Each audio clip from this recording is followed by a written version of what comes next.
Good day. Today is Sunday, 29th March 2026, and before I proceed with this program, let me remind you again to tick the like button and check your subscription to this channel. If once you've watched this video you decide that you like what you've heard and wish to indicate that fact.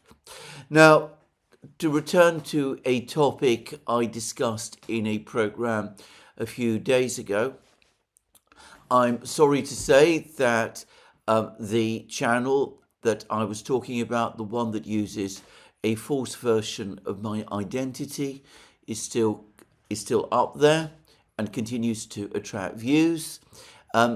Many people have complained about the fact of its existence. I've had many reports about it. We on the Duran have done so as well.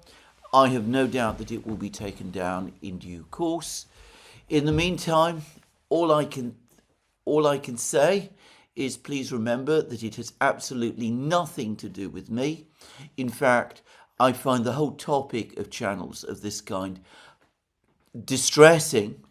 Channels that use my identity to sell themselves in the way that this one is doing. I have no doubt that in time it will be taken down.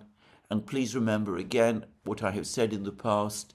The only channels where it is the real me, where it is I myself who am providing the commentary that I do, is this one, the Duran, and one or two other very well-known channels which I sometimes appear as a guest upon.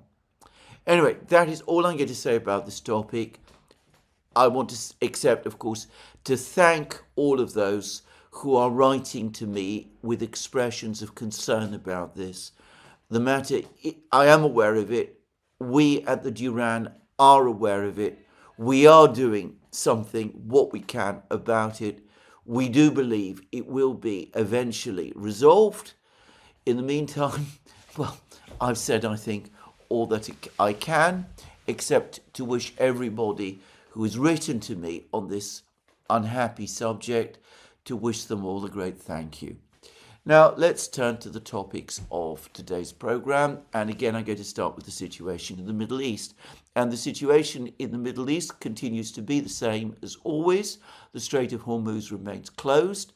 There's been constant commentary, lots of reporting, many discussions by various individuals around the world, including the President of the United States, that Iran is relaxing its control of the Strait of Hormuz. It's allowing more ships laden with oil and other products to cross, to exit it. The President of the United States spoke about 20 Pakistan-flagged vessels being allowed by Iran to exit through the Strait of Hormuz.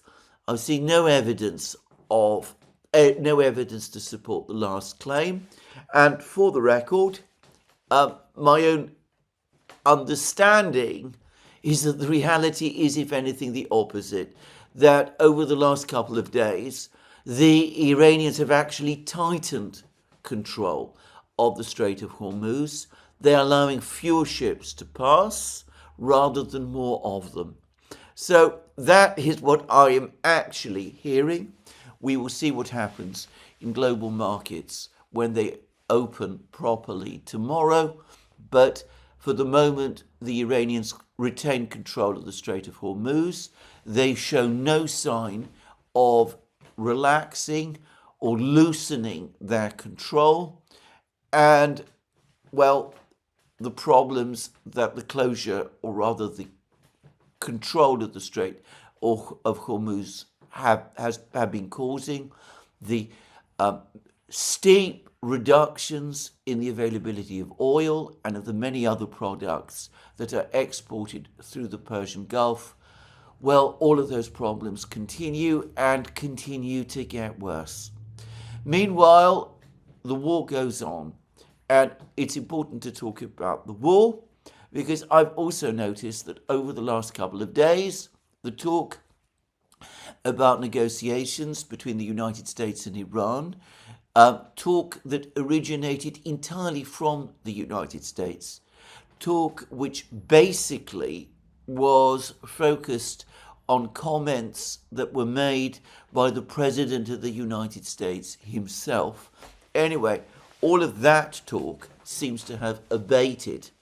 In fact, the Speaker of the Iranian Parliament, Mr. Ghalibaf, has now come out and said that Iran doesn't really believe that the United States is interested in negotiations at all, that all of the talk of negotiations is a distraction, that the real objective of the United States is to conduct a ground operation of some kind against Iran over the course of the next few weeks, and that the talk of negotiations is intended to lull the Iranians into a false sense of security, to fool them into thinking that the United States is de-escalating, even as it is in fact escalating, and the Iranians are not going to fall for it.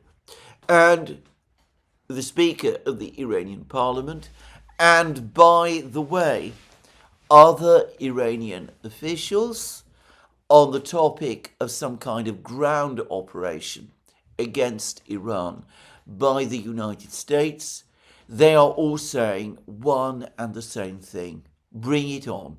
Iran is ready. Iran will defend itself.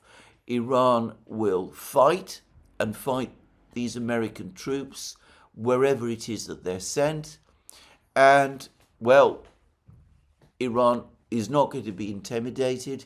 It is not going to be frightened by all of this talk of ground operations into negotiations, that Iran is confident that it can withstand this American blow.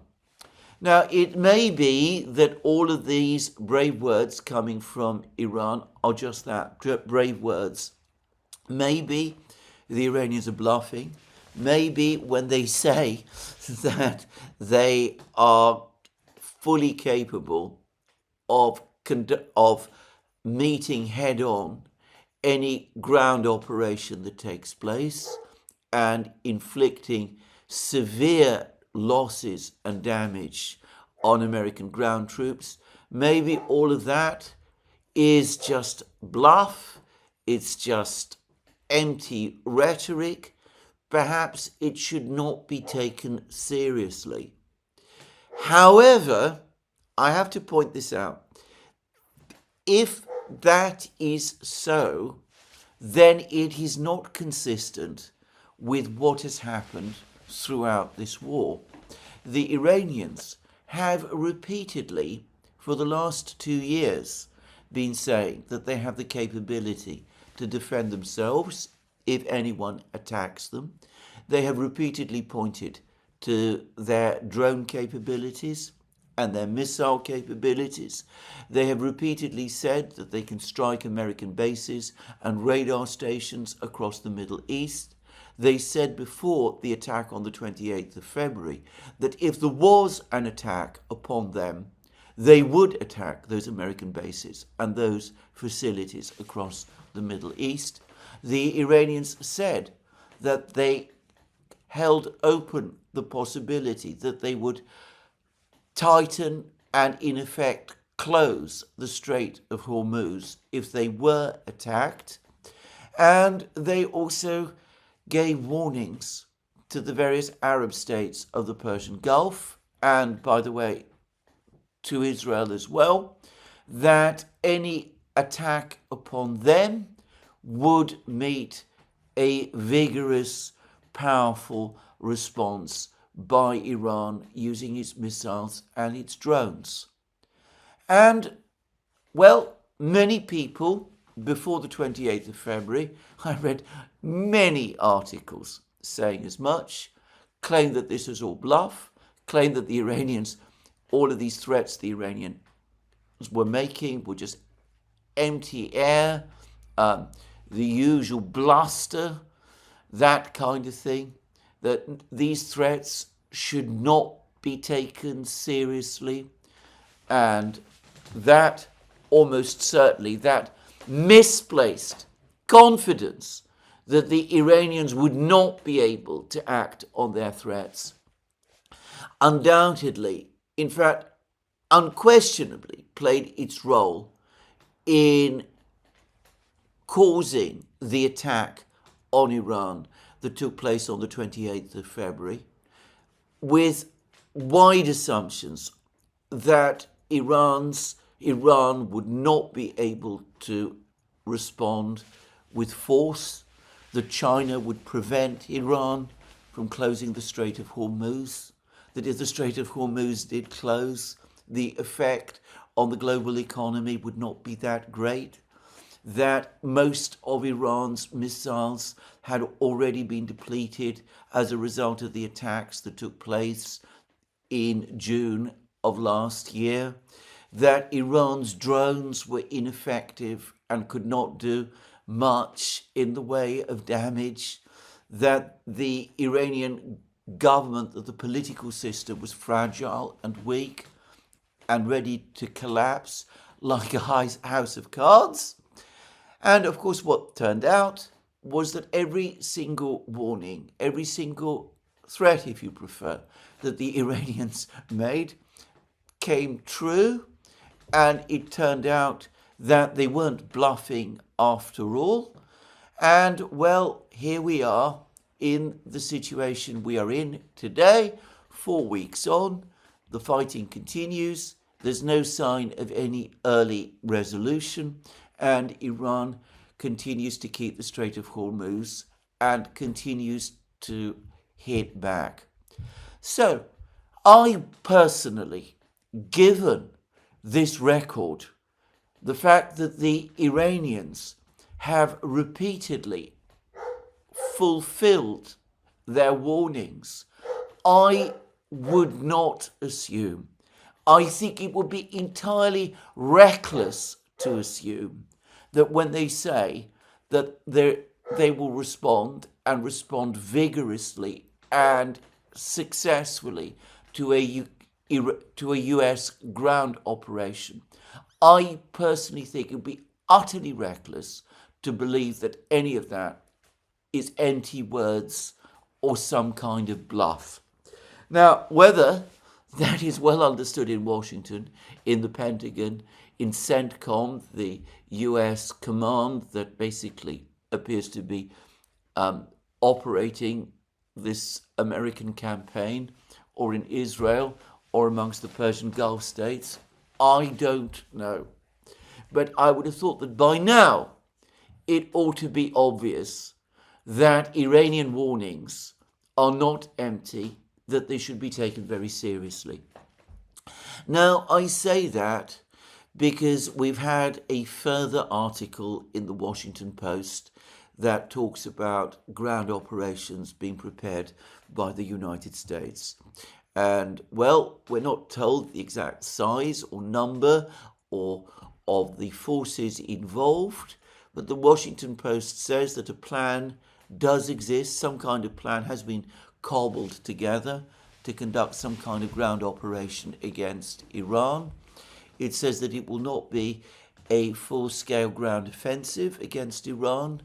The US military and political leadership understand that given the size of the country, the size of its population, Iran's resources, a conquest of Iran is beyond the existing capabilities in the region of the United States. It would require all-out war by the United States to achieve an objective as grandiose as that, and the United States lacks the political will and the political interest to fulfill that kind of objective. So instead, supposedly, we're going to have raids, we're going to have attacks on islands, perhaps Harg Island, perhaps other islands in the Strait of Hormuz, perhaps other facilities deeper inside Iran. And this is going to be done by special forces and light troops presumably the men of the 82nd Airborne Division and the Marines in the area and the various Special Forces units being deployed to the area, as Larry Johnson on Sonar 21 has pointed out. But that apparently now is the plan. Now, on this, I've had some thoughts from a friend of mine who has a lot more information about this kind of thing than I do. When I say information, a lot more expertise about this sort of thing than I do. He has had, shall we say, a background involving the military, to be specific, the US military. I don't think I can say more. Anyway, he speculates that the most logical target for an operation of that kind would indeed be some of these islands in the Strait of Hormuz. He says that they could be used potentially for bargaining with Iran to try to get Iran to relax its hold on the Strait of Hormuz. That doesn't seem to make much political or strategic sense to me, as I will discuss in a moment. But he also says that one of the advantages of seizing control of these islands is that some of them at least do have airstrips, and that ought to make it possible to keep any American troops in these islands supplied, if only by air. And the fact that some kind of military operation, some kind of ground operation of the kind discussed by the Washington Post is indeed being planned and prepared is a letter circulated to members of the US Marine Corps, specifically those who are being sent to the Persian Gulf area, written by the Lieutenant General in overall charge of the US Marine Corps. And well, if you read it, to me at least, you can find the full text on Larry Johnson's Sonar 21 blog. Naked Capitalism, Eve Smith in Naked Capitalism publishes it as well. Well, if you read it, to me, it clearly anticipates that the US Marines are indeed going to be sent into action, ground action against Iranian forces, and that this is being done in full anticipation of casualties. The letter seems to envisage the actual possibility of casualties. Now, again, I am not an expert in these matters. I must defer to those who are. I have already said that based on my own limited understanding, this looks like a very high-risk operation indeed. And yes, I do accept that airstrips might in theory provide some means to supply troops on these islands if they're captured. And yes, I also accept that these airstrips could be used in extremis to evacuate any troops who are there who get into trouble. The problem is that Iran, as it has demonstrated, does still have a functioning air defense capability. It may not be present everywhere across the whole territory of Iran, but Iran clearly does have still air defense missiles and air defense radars, and might be able to interfere to engage any supply aircraft. But also, and beyond that, Iran has missiles and drones, and they could target these airstrips. And I wonder whether, if that were to happen, it would be possible to send supplies into those islands using those airstrips, or to evacuate or remove US forces from there if the need to do that arose. And of course, there's always the speculations that in these kind of operations, which might last several weeks, the United States would try to protect the forces on the islands by attacking the Iranian positions on the mainland from which the drones and the missiles and the air defense missiles and the radars were being operated.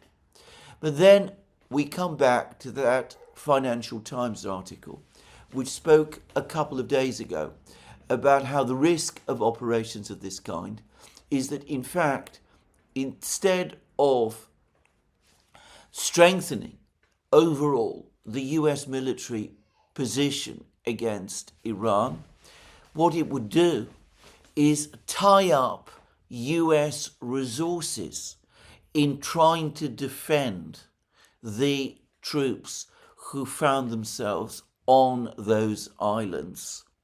And that could actually overall reduce US offensive capabilities against Iran, and might, of course, expose American aircraft, American personnel, American ships maybe, to further retaliatory action by the Iranians. And that the Iranians do have the ability to conduct counter-actions, counter-strikes of a devastating nature, was demonstrated by footage, photographic footage, which is indisputably real, and it's backed by comments by all sorts of American commentators about an Iranian drone and missile strike on the big US base in Saudi Arabia, I believe near Riyadh. And, well, it does seem as if significant damage was done. Not only was a US refueling tanker apparently damaged, perhaps to the point of destruction, but an AWACS, early warning and control aircraft, was also caught on the runway. And, well, the photographs I have seen suggest that this important and expensive aircraft was essentially destroyed. Now, the United States has lots of refueling tankers and has lots of AWACS aircraft. When there were reports about a year ago of Russian A-50 AWACS aircraft being shot down over the Ukrainian battlefields, the point that was made, and it was a valid point, is that Russia has only a limited number of these aircraft. Some said fewer than 10. Well, the United States has multiples more of these, and of course it can replace these losses. But the fact is that these valuable aircraft were caught on the base and were destroyed by the Iranians. So Iranian drones and Iranian missiles were able to penetrate and attack what might have been assumed to be a heavily defended airfield in Saudi Arabia. And that, of course, brings us back to the fact that so far the United States has not succeeded in establishing effective defenses against Iranian drones and Iranian missiles. There's been many revelations about the limited numbers of air defense interceptors in the possession of the United States, the difficulty some of these interceptors have in shooting down Iranian missiles. Professor Postol says that these missiles, the THAADs and the Patriots, actually do not have the ability to shoot down ballistic missiles, that all the claims that they do are phony and bogus. And to repeat again, he is somebody who is perhaps better able to talk about this than almost anyone else I know who is commenting about it. because designing ballistic missiles was his job. So, given that the Iranians were able to inflict this level of damage on valuable American aircraft on a base like the one in Saudi Arabia, how much more likely is it that they would do even more damage to any resupply aircraft trying to take supplies to American troops on these islands or to evacuate them from those islands? Speaking of the attack on the base in Saudi Arabia, I noticed incidentally that just as has happened in Russia following successful Iranian drone attacks on Russian air bases, that there is a great deal of hand-wringing and complaint in the United States amongst informed commentators about the fact that all of these aircraft were there exposed on the runways, that there is a shortage of hardened aircraft shelters in these bases, the bases that the United States established in the Persian Gulf area. There's questions about why those hardened shelters weren't created, just as there is, by the way, in Russia. I think in this case, perhaps the criticism is even more valid. The bases were located relatively close to the territory of Iran. Iran was known to have many missiles and many drones. Iran had demonstrated a capability to strike at these very same bases. The conflict with Iran has been brewing for many years. I would have thought it was a basic precaution to harden the bases in preparation for a conflict with Iran, which, well, as we on the Duran discussed many times, sooner or later was likely to happen. But it wasn't done, which is why all of these valuable aircraft were caught out in the open and have been damaged and destroyed. Again, there is so much about this whole operation that begs, this American operation, that begs so many questions. Why things that one would have expected to be done were not done. Why there has been so many mistakes in planning, so many deficiencies in the preparation for this operation. It's clear that the problems extend far back beyond the current administration, which is not to give the current administration any kind of pass, by the way. But anyway, there it is.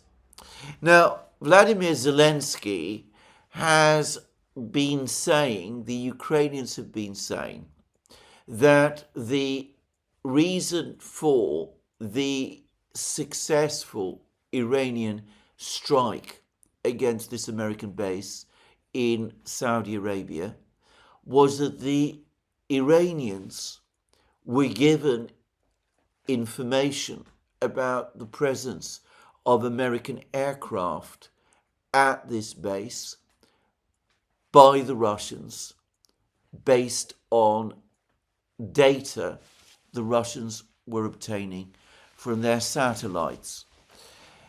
And of course, this is the Ukrainians. And well, that isn't in any way a reliable source, just to say. The Iranians obviously have an incentive to talk up Russian assistance to Iran. And of course, the Russians are doing their usual game of making what might be called weak denials, which don't seem to be especially convincing. And the Iranians, for their part, are saying very little. Now, all I will say is I have looked at the footage of the damaged American aircraft, and it does seem to me as if the strikes on these aircraft were very precise. In other words, the Iranians didn't just know they were there, but knew exactly where on the base to find them. And it also suggests very high levels of precision, by the way, on the part of the Iranian missiles. Now, without underestimating again Iran's own capabilities, which do look to be very great indeed, I still, on balance, think that such an effective strike carried out with such a very high degree of precision requires competencies, technical competencies, which because of resources are simply beyond Iran's reach at the present time. So I would say that this attack, the success of this attack, does point to assistance being provided to Iran by one of the two great powers, China and Russia, which have made no secret over the course of this conflict that they are sympathetic to Iran and are backing Iran.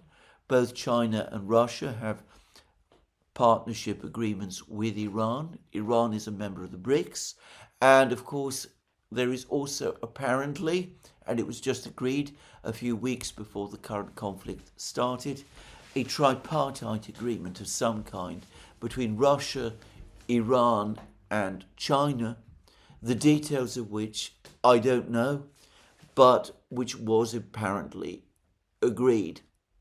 Now, of those two great powers, as between Russia and China, my best guess is that the party which would have assisted Iran with this attack would indeed be Russia. The Russians have the capability, they have the incentive, they themselves have been attacked by the Ukrainians on many occasions, used with technical and intelligence assistance unquestionably provided by the United States. The Russians, as I've pointed out now in several programs, back in 2024, expressly warned that if missile strikes using Storm Shadow and Scalp and ATACMS missiles were carried out against the territory of their country, that they would respond by facilitating attacks on Western bases around the world. This attack on the base in Saudi Arabia fulfills exactly the terms of that Russian warning. And of course, there's been all those dribbles of information, many of which have been circulating in the British and American medias, in fact the Western medias, over the last few weeks, which appear to originate with Western intelligence agencies. There's been this dribble of information backed from private emails that I have received that the Russians have indeed been providing intelligence and technical assistance to Iran. So, again, I will express my own opinion. I think that what Zelensky says and the Ukrainians say about Russian assistance to Iran to carry out an attack like the one we've seen on the base in Saudi Arabia, that Ukrainian claim by itself is worthless. But because that is so, it doesn't mean that the Russians haven't played a role with this attack. And I think the overwhelming balance of evidence is that they did. And that brings me back to this question of the possible American ground operations that the Washington Post is talking about, and the operations to seize islands and to do things of that kind. Now, here I'm going to say again that I do consider that the United States does have very, very capable special forces, and I have no doubt at all about the training and the competence of units like the 82nd Airborne Division. I've received some pushback from some people when I say things like that about my belief in the competence and effectiveness of these US military units, but I stick to that. I've seen in enough places how effective they have been, and I have no doubt at all, personally, as to their effectiveness. However, it is also true that the United States has been very successful in conducting special forces operations, in part because the other side is not being provided with real-time intelligence on a continuous basis. So in Venezuela, in Iraq before, in Yugoslavia, against the various organizations that the United States has previously fought in the Middle East, the adversary has not been receiving a constant flow of very high-end intelligence from a great power backer. It seems that Iran is, in which case I would have thought that that calls into question the entire premise of the operations that were being discussed in that article in the Washington Post.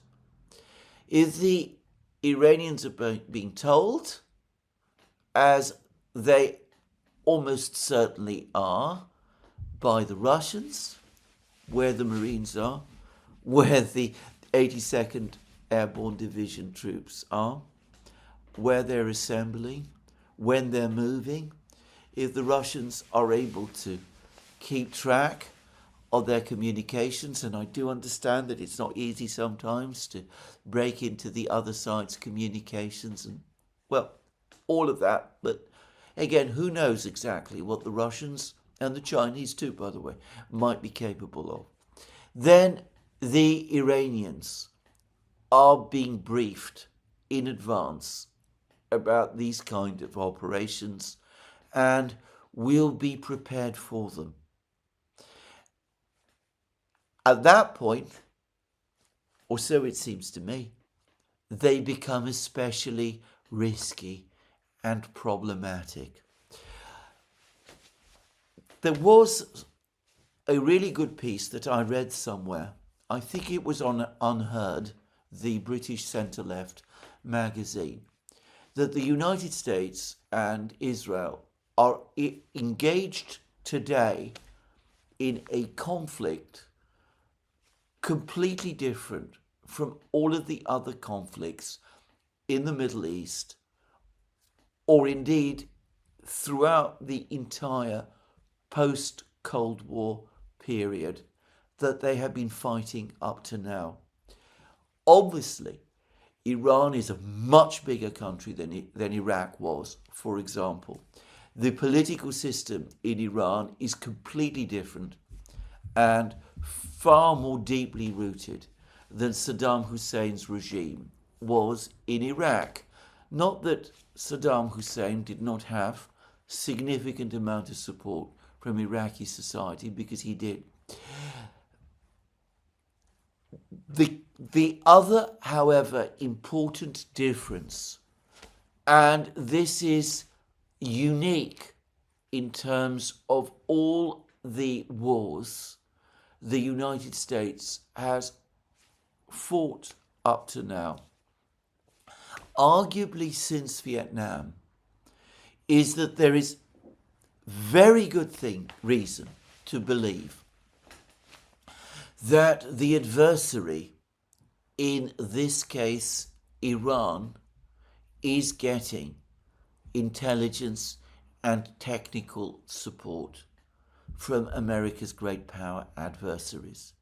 This has happened for the first time, and it is one of the things that has decisively changed the calculus. It means that Iran can draw on resources that previous adversaries could not, and amongst those resources are real-time, continuous flow of very high-end intelligence. Now, again, I wonder whether this is properly understood or discussed in the United States, whether this has been pointed out to the President himself and his top officials. I sometimes wonder. Or whether, if they are being told about it, whether they fully understand the implications. Anyway, for what it's worth, I mention it here. The Russians, from a Russian point of view, as I've said already, this is payback time. They know all about the help the US has been giving Ukraine. For the record, the United States has never officially, formally admitted the extent of the intelligence assistance it has provided to Ukraine. It has confirmed that it has provided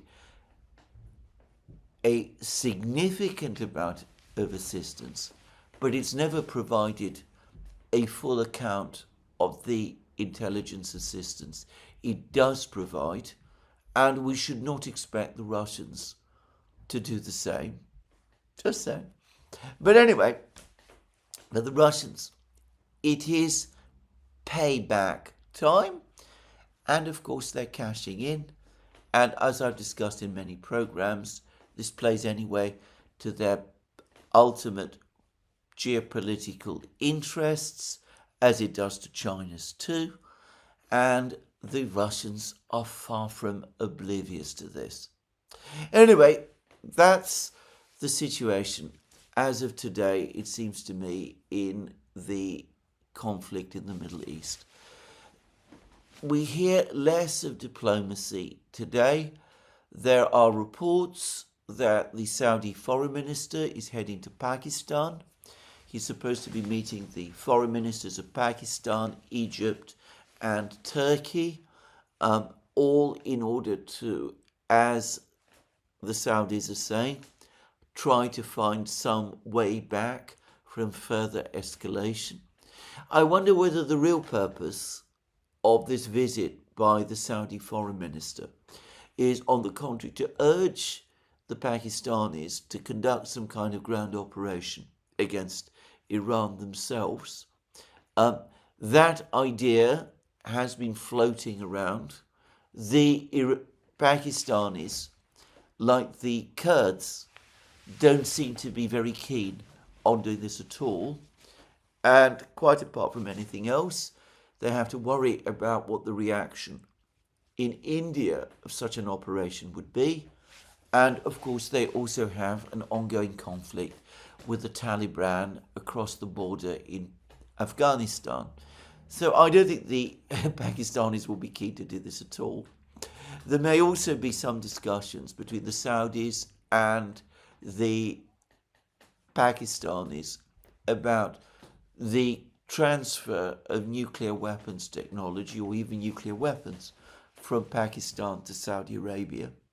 There were reports yesterday in the British media, which of course were completely uncorroborated, that there is now active discussion within Iran about Iran pulling out of the Nuclear Non-Proliferation Treaty, opening the way, once the conflict with the United States and Israel has ended, for Iran to move forward towards acquiring a nuclear weapon.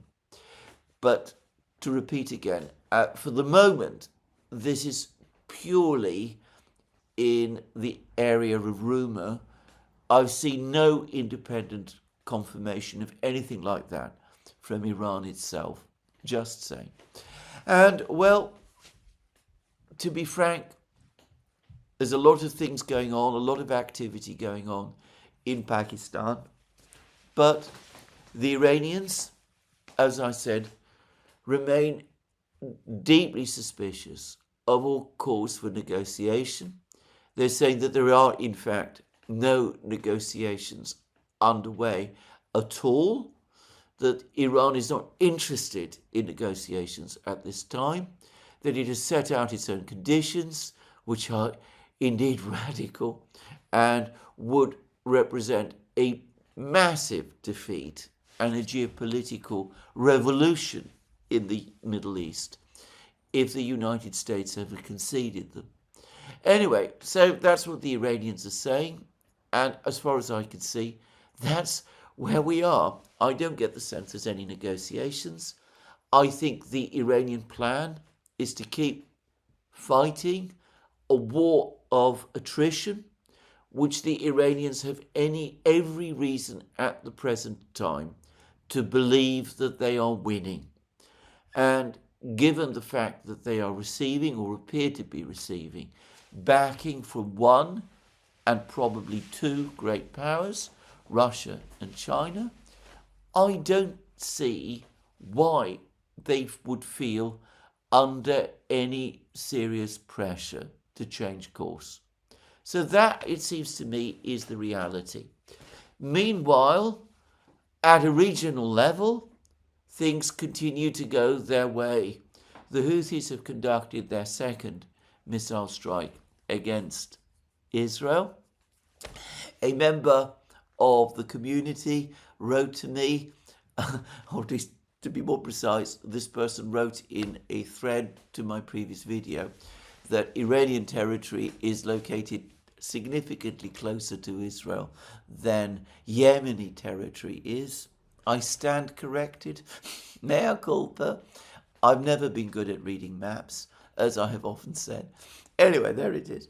But the Houthis have opened a further front against Israel. There is always the risk, the very real risk, in fact I would say it's a high possibility, that if there is a ground operation, they will close the Red Sea, as they have done in the past, creating a further blockade in terms of oil exports from the Persian Gulf area, which will presumably lead to further upward pressure on energy prices. And in the meantime, it does seem as if the US is beating some kind of retreat from Iraq, that there is indeed a complete pullout of American forces from Iraq underway. And, well, there continues to be intense fighting in southern Lebanon. The Hezbollah seems to be conducting strikes again inside northern Israel. Information about missile and drone strikes on Israel, both by Iran and Hezbollah and the Houthis, by the way, is very difficult to come by. The Israelis, for the record, are maintaining very, very tight control on this kind of information. But there are some concerning reports. There are reports that Hezbollah has also obtained possession of fiber optic drones.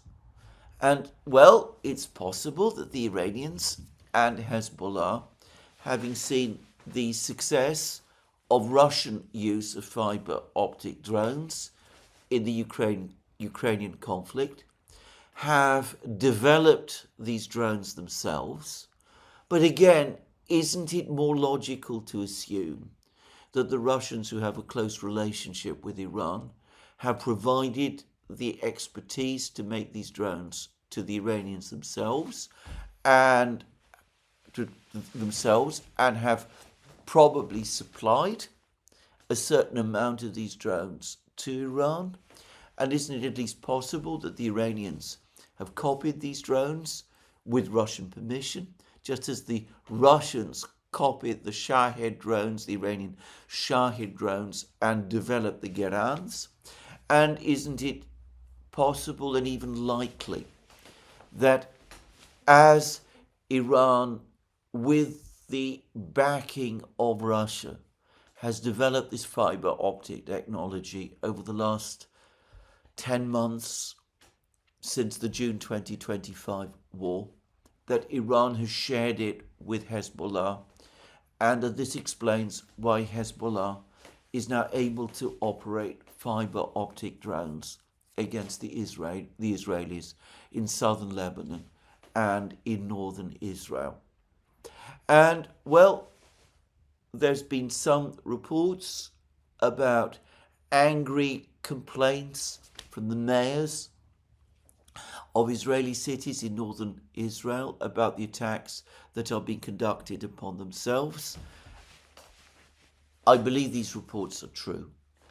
And there are also claims, this time from Hezbollah, that using fiber optic drones and other weapons, Hezbollah has successfully destroyed 7 Israeli Merkava tanks. Well, that may be true or it may not be true, but I don't know one way or the other, so I'm not going to say. But anyway, it does seem as if Israel is also now caught up in a war of attrition against Hezbollah in Lebanon, and this is, of course, a further drain on Israeli and alliance. By alliance, I mean the alliance of the United States and Israel is a further drain on their resources. And, well, the Israelis are apparently now worrying about the morale and the level of endurance of the IDF, which is based on citizen soldiers. It's not a professional army in the way that the US military is, for example. And apparently there's tiredness, there's demoralization. Many units have been operating almost continuously ever since the 7th of October 2023, the attack on Israel by Hamas, which was the starting point ultimately of this whole current iteration of the Middle East crisis. There's even claims, which I don't myself credit, that the IDF is on the brink of collapse. I don't think that things can possibly be that bad for the Israeli military. I think they still undoubtedly can keep operating.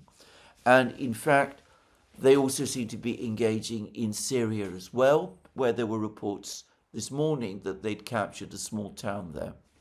But anyway, there is a depletion of resources. There is a sense that the war is widening.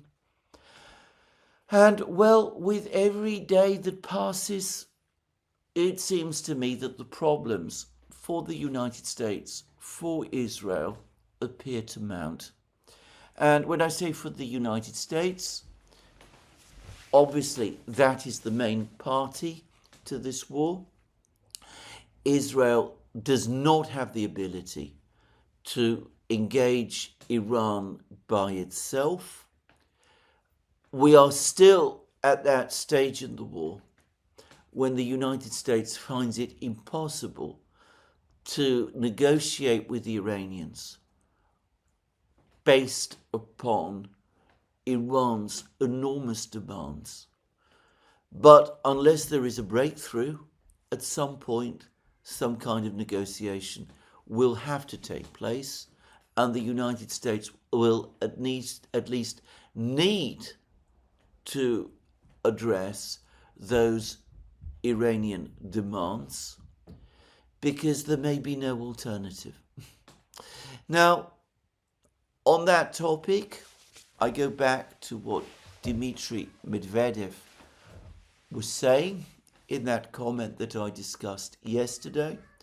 He referenced the fact that it took the United States 10 years of fighting and very complex negotiations to exit the conflict in Vietnam, with the economic pressures caused by the closure of the Strait of Hormuz, with the rapid depletion of American inventories, with the stresses on American troops.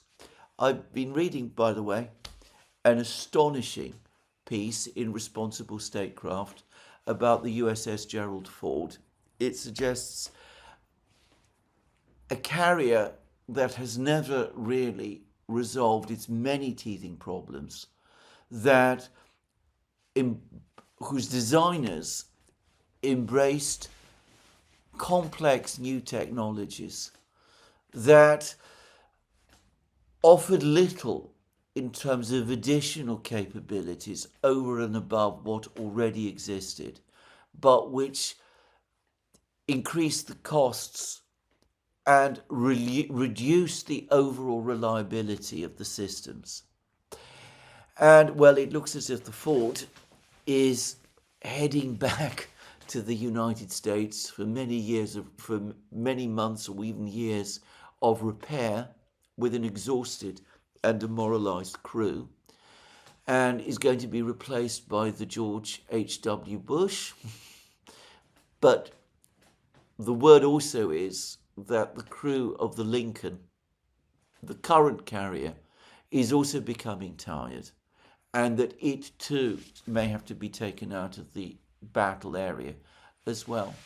Anyway, with all of these pressures mounting, with the political pressures increasing in the United States, with the economic crisis that is developing, I do not believe that the United States is anything close to 10 years or 20 years, as was the case in the conflict in Afghanistan.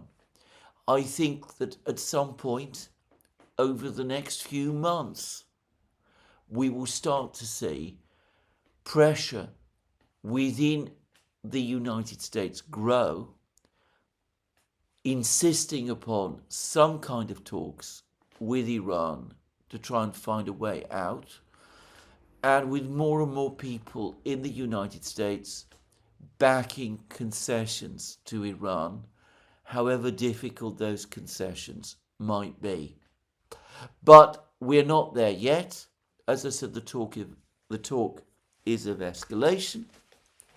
If these attacks that the Washington Post was talking about, using these paratroopers and Marines and special forces, takes place, well, I hope I have outlined clearly what I believe the very real risks to be.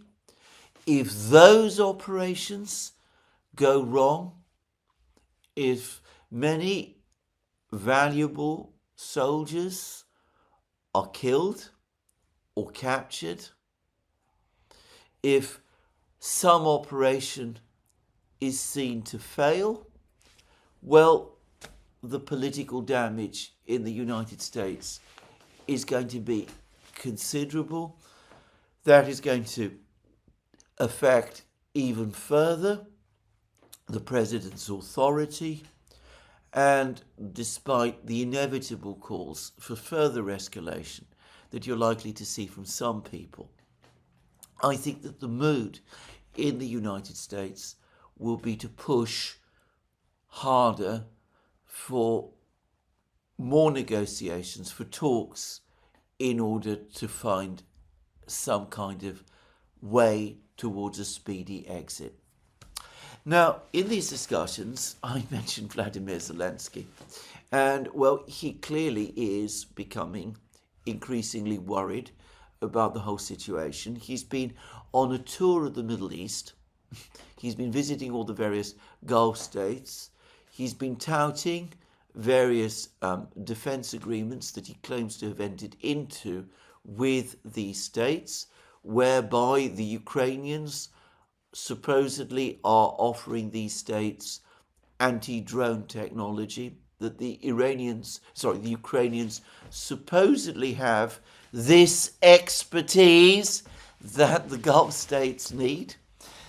I have already in many programs discussed how Ukrainian claims to have successfully intercepted most of the missiles and most of the drones that Russia routinely launches against Ukraine are obviously exaggerated and untrue to the point of, frankly, complete falsity.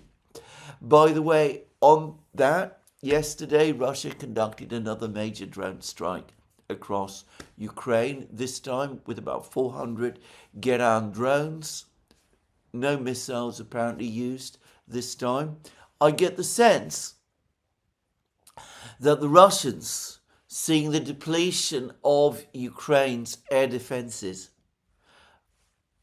are content to conduct many of their attacks now with drones, because they believe that most of them, contrary to what the Ukrainians are saying, most of their drones are getting through, and they don't want to expend valuable missiles unnecessarily when much cheaper Geran drones can do the job instead.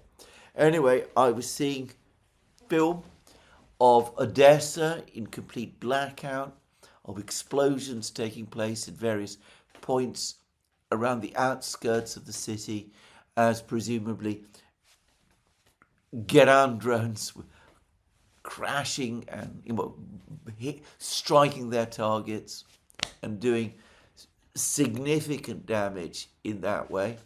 There's also apparently been attacks in all sorts of other places in Kiev itself. But anyway, notwithstanding all of that, Zelensky touts himself as the great salesman. He says Ukraine has this enormous expertise, this huge ability to resist and defeat drones. And he's coming around, traveling around the Middle East, telling the Persian Gulf leaders, who are, of course, by now in desperate straits, well, this is the technology that we offer you.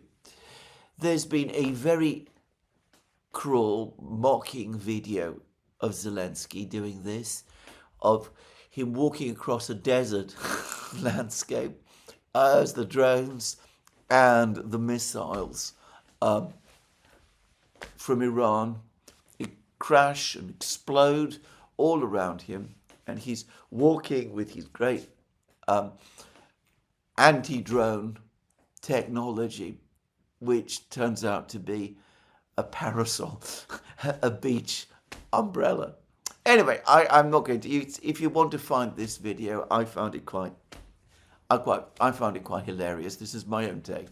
But anyway, this is what he's currently doing, and of course he's talking up, perhaps rightly this time, the level of Russian help for Iran. He still refuses to negotiate or to make any concessions, and at least concessions to the Russians to bring the war to an end. His attitude still is that Ukraine has been attacked, that it is a victim of aggression, that it is wrong and improper to put pressure on Ukraine to make concessions, even in conditions of global economic crisis, which is what we're seeing, even in conditions of depleting American resources. He continues to demand ever more help for Ukraine. And he has been peddling this story, which he's been peddling now for months, that the Americans are refusing to give Ukraine a security guarantee unless the Ukrainians accept the Russian demand and pull out of Donbass. Now, finally, the US Secretary of State, Marco Rubio, came out and said that this is not just untrue, but straightforwardly a lie.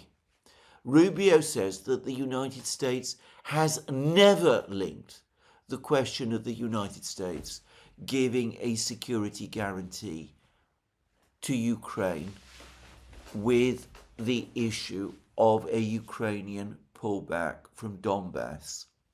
What the Americans have been telling Zelensky and the Ukrainians, at least since Anchorage, is that the question of a security guarantee to Ukraine from the United States cannot even be put on the table unless and until the conflict in Ukraine has ended and there is finally peace there.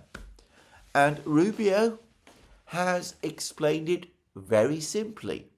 He said if the United States were to give a security guarantee such as the one that Zelensky is demanding, whilst the war in Ukraine is underway, then that would make the United States a direct military ally of Ukraine, and that in turn would mean that the United States would have to become involved in the war. So, if Ukraine were to pull out of Donbass, but the war were to continue, and it is important to understand that Russian demands are not limited to a Ukrainian pullback from Donbass. The Russians have set out their demands many times. They demand, for example, that Ukraine revert to neutral, non-aligned status, that it give up the idea of NATO membership, that it restores rights to Russian speakers on Ukrainian territory, that it takes actions, agrees to limit the size of its armed forces, that it does all sorts of other things, and that only once all of those things have been agreed, and there are some steps by Ukraine to implementing those things, only then will the war end. Well, Rubio is in effect saying that only once all of that happens, in other words, once Ukraine ends the war, settles with the Russians, on what will of course be Russian terms, on the basis of Istanbul Plus, only at that point can the issue of security guarantees for Ukraine by the United States even be considered. Now, I have to say that I think this has probably been the American position all along, going back to Anchorage. It's important and interesting that Rubio has now disclosed it.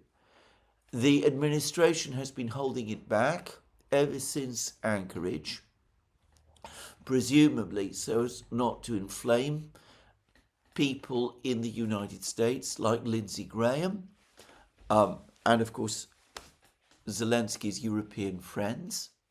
Now that there is this conflict in the Middle East with Iran and the attention is focused on that, well, the Americans can now finally tell the truth. It's not just Donbass that is the issue. It is Ukraine's agreement to accept Russian terms to end the war. Obviously, a withdrawal from Donbass is a part of it, perhaps a very important part of it. Undoubtedly it is, but it is not the whole of it. And the war is not just going to end because that happens. Ukraine must address all of the other Russian concerns as well. So anyway, clearly it has been Zelensky primarily who has been talking up this issue of a Ukrainian war retreat from Donbass, making it appear that this is the sticking point in the negotiations, presumably because he doesn't want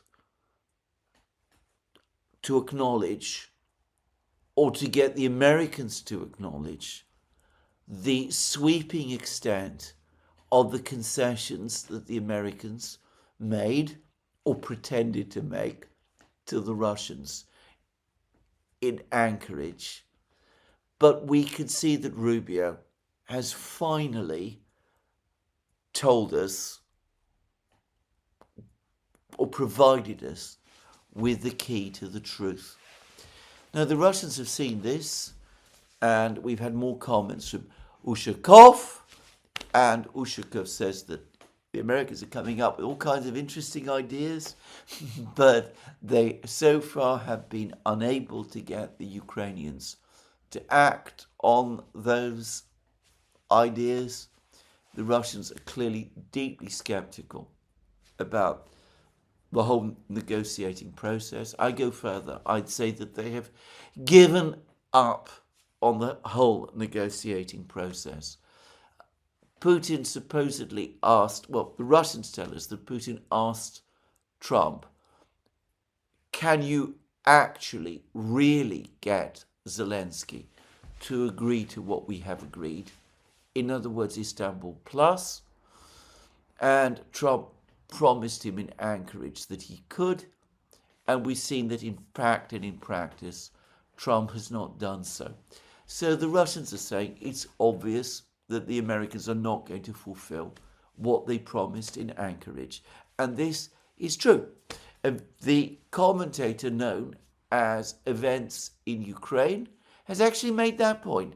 If the United States really wanted to put pressure on Ukraine, to compel Ukraine to agree to whatever it was that Putin and Trump agreed with each other in Anchorage, then the United States has all the tools to do it. It can block all economic assistance to Ukraine, not just from the United States, but from Europe as well. It could obviously stop military transfers to Ukraine, weapons transfers to Ukraine. It can stop intelligence assistance as well. And the administration has done none of these things. But anyway, we can now see, we got a better sense now from this exchange, both of the degree to which the negotiations that we have been seeing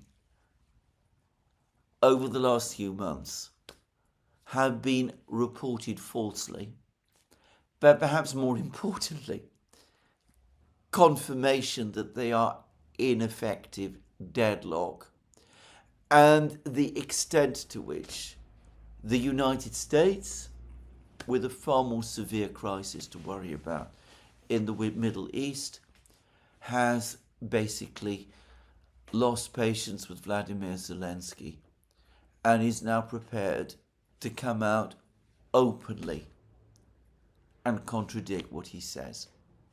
Anyway, that's all interesting and important in its way, but it is academic. More important is what is going on the battlefronts at the present time and what the progress of the war is. And well, we've had more news, negative news, about Ukrainian offensives. The Ukrainians have, for example, over the course of their Zaporozhye offensive, regularly reported their capture or recapture of the village of Ternovata. In fact, many Ukrainians deny that Ternovata was ever captured by the Russians at all.